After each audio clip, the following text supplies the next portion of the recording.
مبتدئین کا ایک لکھا پڑا آدمی یہاں آیا مجھ سے ملاقات کے لیے اور کہنے لگا کہ یار اگر ان میں اتفاق ہو جاتا تو بہت فائدہ ہوتا. میں نے کہا اس میں کوئی شک نہیں کہ اتفاق اختلاف سے بہتر ہے. کوئی ذی عقل دنیا کا اس کا خلاف نہیں کہے گا. تو کہنے لگے کہ آپ بھی اتفاق کے لیے تیار ہو جائیں گے. میں نے کہا ہم تو متفق دین پر آئے ہیں، اختلاف تو بدعتی نے کیا ہے. اذان میں اضافہ ان کا ہے، نماز میں اضافہ ان کا ہے، رسوم میں اضافہ ان کا ہے، درود و سلام انہوں نے ایجاد کیا ہے، کیفیت انہوں نے بدلی ہے. میں نے کہا بس آپ اپنے کاموں سے ہٹتے جائیں. اذان سے پہلے اور اذان کے بعد اونچی آواز سے جعلی درود و سلام بند کر دیں. رسوم تیجے اور چیلم اور برسیاں اور عرس غرس بند کر دے. دعا میں ان اللہ کی آیت بند کر دے، چونکہ یہ کوئی کام بھی نبی سے اور خیر القرون سے ثابت نہیں. میں نے کہا ہم تو اس مذہب پر ہے جو رسول اللہ صلی اللہ علیہ وسلم چھوڑ کے گئے.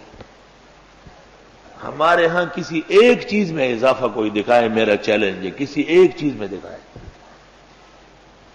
اور یہ دلیل ہے کہ ہم اہل حق اور ہم اہل سنت والجماعت. ان کا اہل بدعت ہونا ایسا واضح ہے جیسے مرزائیوں کا کافر ہونا واضح ہے.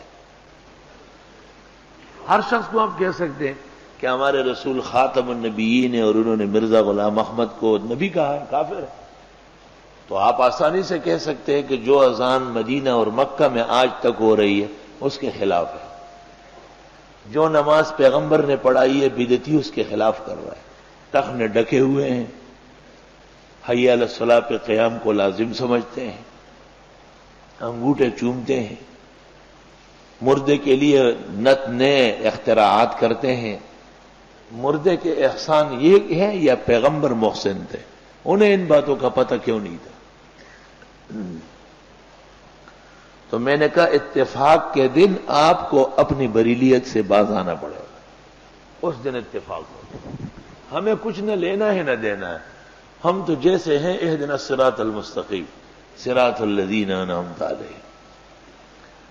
اور یہ بہت بڑا موضوع ہے. اگر طلباء میں کوئی سمجھدار اور ذی عقل ہو تو وہ اس کو پکڑے، اس کو زندگی کا مشعل بناؤ کہ ہم دین حق پر آئے ہیں اور ہمارا پلیٹ فارم اہل سنت والجماعت کا ہے. ہم میں رائی کے دانے کے برابر ایک مستحب کا اضافہ نہیں ہے، ایک مستحب کا اضافہ نہیں. حالانکہ مستحب کی ایک تعریف خلاصہ میں یہ ہے کہ ما احب السلف، لیکن نہیں کہی علماء دیوبند. اس کو احتیاطاً مستحسن کہتے ہیں، یہاں تک کہ ائمہ کی اتباع کو تقلید کہہ دیا تاکہ اطاعت کا لفظ محفوظ رہے اللہ اور رسول کے لیے. واللہ الذی ارسل الریاح، اللہ وہ ہے جو بھیجتے ہیں ہواؤں کو، فتثیر سحابا، پس وہ لے چلتی ہے بادلوں کو، فسقناہ الی بلد میت، پس ہنکا دیتے ہیں ہم ان کو ملک بنجر کی طرف، شہر میت یعنی ملک بنجر. فاحیینا بہ الارض بعد موتہا، پس سرسبز کر دیتے اس کے ذریعے زمین کو اس کے ویران ہونے کے بعد.